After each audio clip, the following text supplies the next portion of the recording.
انسانیت ہے. مجھے آج بھی یاد آتا ہے، بہت چھوٹی عمر کی بات ہے، میں اس وقت یہ سرمد سے چھوٹا تھا، تو ہمارے گھر میں ایک رات مہمان آ گئے، کوئی 50-60. ایک گاؤں تھا، اس میں بھائی رہتے تھے 2. اب مجھے یہ نہیں پتا کہ ان میں آپس میں کوئی تنازع ہوا یا کوئی بیمار تھا یا کیا ہوا. اتنا پتہ ہے کہ ہم رات کو عشاء کے بعد سردیوں میں سوئے ہوئے تھے گھر میں کہ اچانک مہمان آ گئے. والدہ صاحب اٹھیں اور انہوں نے مردوں کو تو بیٹھک میں اور ادھر جو ہے نا وہ ٹھکانہ دے دیا، اور عورتیں اندر گھر میں آ گئیں. اب ان کو کہاں سلائیں، کہاں سے بستر لائیں؟ ایک گھر میں 50-60 بندوں کا انتظام تو نہیں ہوتا.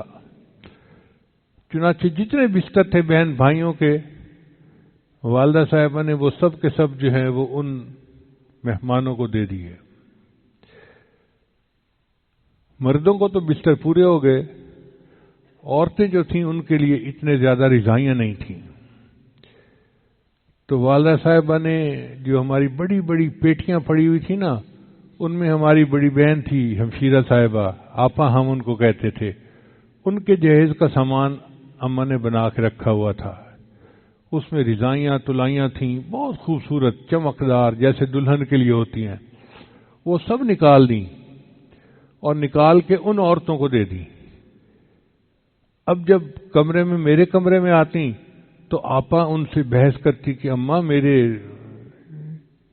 جہیز کی رضائیاں ہیں، ان عورتوں کو دے رہی ہیں. ایک تو ننگے پاؤں آئی تھی، اس کا جوتا ہی نہیں تھا، اور کسی نے ہاتھ منہ نہیں دھویا ہوا. اتنی گندی مندی عورتوں کو آپ نے میرے بستر دے دیے. تو اماں کہتی خبردار چپ رہو، ہمارے مہمان ہیں، ہم نے انتظام کرنا ہے. چنانچہ ساری رضائیاں تلائیاں ان کو دے کے اماں نے سلا دیا. اینڈ کے اوپر ایک ان کی چھوٹی لڑکی تھی، وہ آئی کہنے لگی جی کہ میرے اوپر ایک چادر سی ہے، مجھے سردی لگ رہی ہے. تو جب اس نے یہ کہا مجھے سردی لگ رہی ہے، تو میری والدہ نے میرے اوپر سے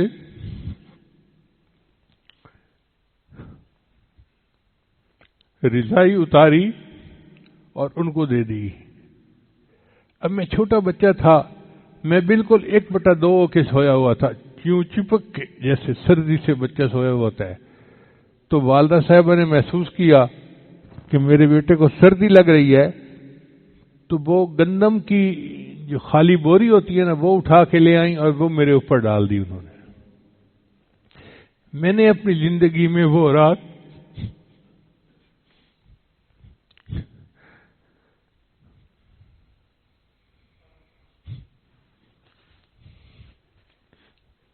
جوٹ بیگ کے اندر سو کے گزاری.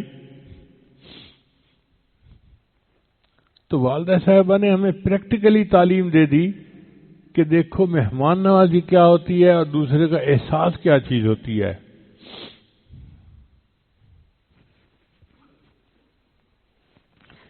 اس لیے وہ ہمارے جو بڑے تھے نا، وہ ہم سے بہتر مسلمان تھے، اچھے مسلمان تھے. اللہ تعالی ہمیں ان کے نقش قدم پر چلنے کی توفیق عطا فرمائے، اور ہمیں بھی اللہ تعالی درد مند دل عطا فرمائے، اور بے حسی کی زندگی سے اللہ ہمیں محفوظ فرمائے.